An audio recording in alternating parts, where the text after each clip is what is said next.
चाहिए, उसमें भी पिछड़ों को, दलितों को, शोषितों को, वंचितों को उनका हक मिलना चाहिए। तो मैं कह सकता हूं कि आने वाले समय में जाति जनगणना वास्तविक स्थिति में होनी चाहिए, जिससे देश का एक्सरे हो। पार्लियामेंट सेशन के समय उन्होंने कहा कि पार्लियामेंट में वैकेंसियां निकलती हैं, जिसमें से सिर्फ 3 सचिव की नियुक्ति ओबीसी के वर्ग की होती है।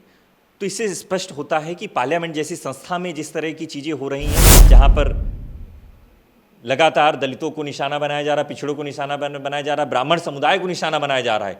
कांग्रेस आज भागीदारी न्याय सम्मेलन करने जा रही है, जिसमें जाति जनगणना जैसे तमाम वो मुद्दे शामिल हैं जो राहुल गांधी लगातार उठाते आ रहे हैं। और उसी दबाव में भारतीय जनता पार्टी की सरकार ने जाति जनगणना कराने का निर्णय लिया है। उसके बावजूद भी कई सारे मुद्दे हैं। उन मुद्दों पे बातचीत करने के लिए हमारे साथ कांग्रेस प्रवक्ता सचिन रावत जी हैं।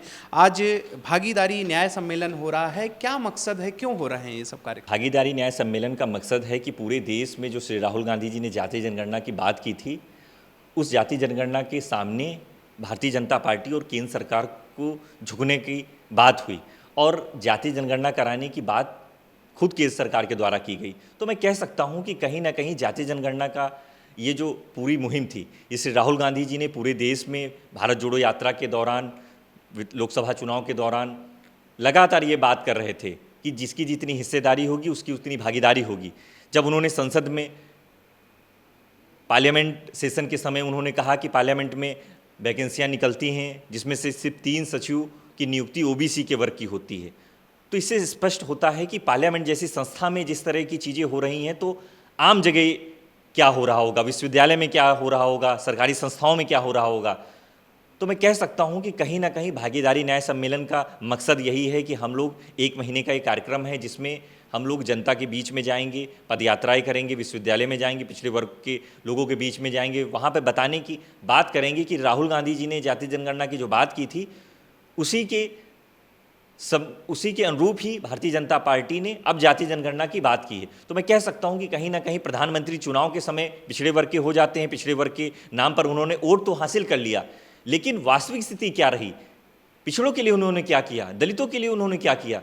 तो इसका मतलब है कि लगातार भारतीय जनता पार्टी संविधान पर, रिजर्वेशन पर आक्रमण कर रही है और प्राइवेटाइजेशन करती हुई जा रही है। जितनी भी सरकारी संस्था थी, जिससे कि रिजर्वेशन ना देने की बात हो।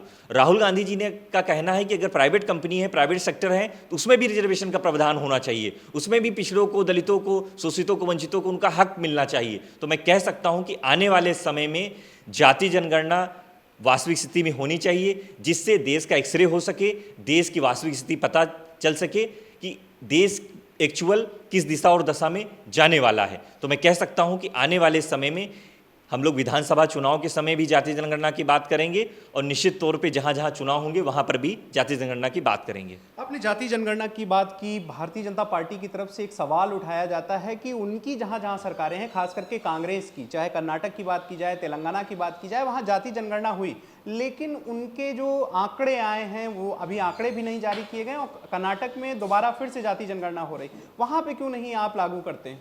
देखिए, कांग्रेस पार्टी की जहां सरकार थी, तेलंगाना में हम लोगों ने सरकार बनाई, उसके बाद में पहला ऐसा स्टेट है जहां पे हम लोग जाति जनगणना करा करके 42% ओबीसी वहां पे निकल के आया। उसकी रिपोर्ट हम लोगों ने सेंट्रल को दे दी, लेकिन अब तक लागू नहीं कर पाई सेंट्रल की सरकार। कर्नाटक में कुछ क्लॉजेस थे जहां पे नहीं हो पाई। दोबारा भी हम लोग जाति जनगणना करा रहे हैं। हिमाचल प्रदेश में भी हम लोग करा रहे हैं, हम लोगों ने झारखंड में भी ये कराने की बात की है। तो हमारी जहां जहां भी स्टेट में सरकारें, हम लोग पहले दिन से तैयार हुए हैं कि जाति जनगणना होनी चाहिए, लेकिन केंद्र सरकार अगर कोई भी रिपोर्ट को ठंडे बस्ते में डाल देगी तो उससे वास्तविक स्थिति कैसे पता चल जाएगी। अब केंद्र सरकार भी चुनावी समर में चुनावी राज्य जहां जहां पर हैं वहां पे जाति जनगणना कराने की बात कर रही है।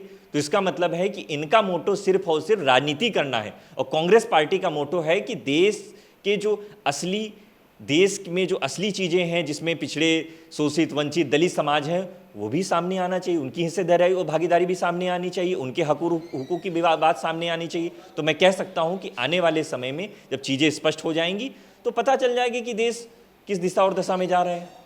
एक सवाल है, उत्तर प्रदेश की राजनीति में आप भी पिछड़ा दलित अल्पसंख्यकों की बात कर रहे हैं, समाजवादी पार्टी भी पिछड़ा दलित अल्पसंख्यक पीडीए परिवार की बात करते हैं। आपके एक नेता हैं, सांसद भी हैं, उनका बार बार बयान आता है और वो कहते हैं कि अब 17 और 80 का फार्मूला नहीं चलेगा, उस पर बड़ा बवाल होता है, क्या कहेंगे?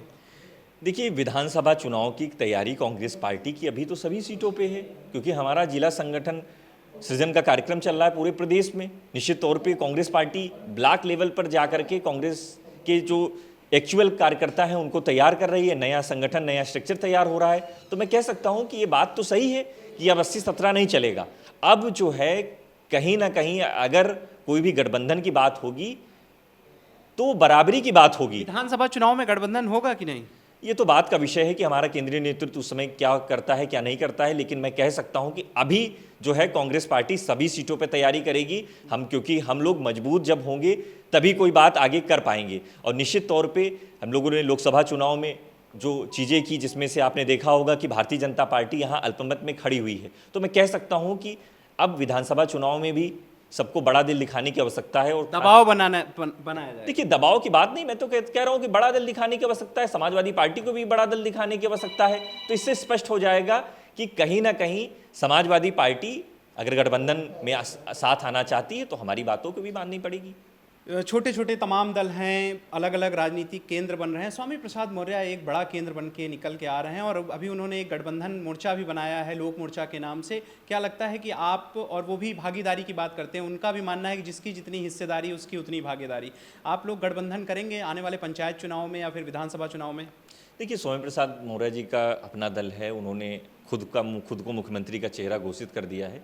लेकिन मुख्यमंत्री चेहरा घोषित करना, दल बनाना बड़ी बात नहीं होती है। बात होती है कि भारतीय जनता पार्टी की नीतियों के खिलाफ आप किस तरह लड़ रहे हैं। आपको सड़कों पे भी लड़ना पड़ेगा, आपको लोगों के लिए संघर्ष भी करना पड़ेगा।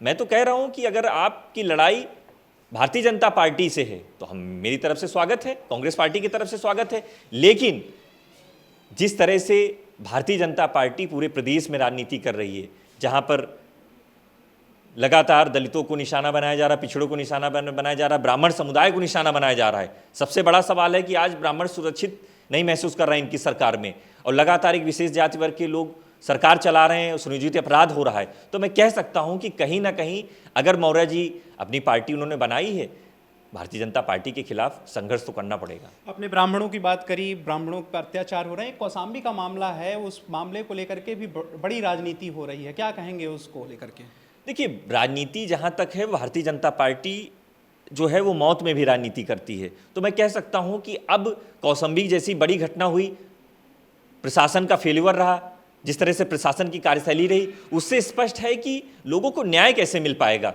लोगों को न्याय नहीं मिल पा रहा है। जब भारतीय जनता पार्टी की तरफ से सुनियोजित अपराध कराए जाएंगे, उनके प्रशासन की तरफ से सुनियोजित अपराध कराए जाएंगे, तो योगी आदित्यनाथ जी की जो बात थी, जीरो टॉलरेंस की बात विधानसभा में जो कही थी, उसका क्या होगा? आज तो कहीं ना कहीं कानून व्यवस्था अपराधियों के सामने सरेंडर कर चुकी है। योगी आदित्यनाथ जी की सरकार में पूरे प्रदेश में जंगल राज व्याप्त है। हर जगह महिलाओं को निशाना बनाया जा रहा है, पिछड़ों को निशाना बनाया जा रहा है, दलितों को निशाना बनाया जा रहा है, ब्राह्मणों को निशाना बनाया जा रहा है। आखिर क्यों किया जा रहा है? क्या एक विशेष जाति वर्ग के लोग ही सरकार चलाएंगे? ऐसा नहीं हो सकता है, जनता जरूर जवाब देगी। बिल्कुल। तो ये थे हमारे साथ बातचीत कर रहे थे कांग्रेस प्रवक्ता सचिन रावत, जिनका कहना है कि भारतीय जनता पार्टी के जो भी राजनीति है वो हर जगह राजनीति चमकाते हैं और जो भी दोषी हैं उनको सजा मिलनी चाहिए। वीडियो जर्नलिस्ट सनी के साथ मैं आलोक दीक्षित, #भारत न्यूज़ लखनऊ।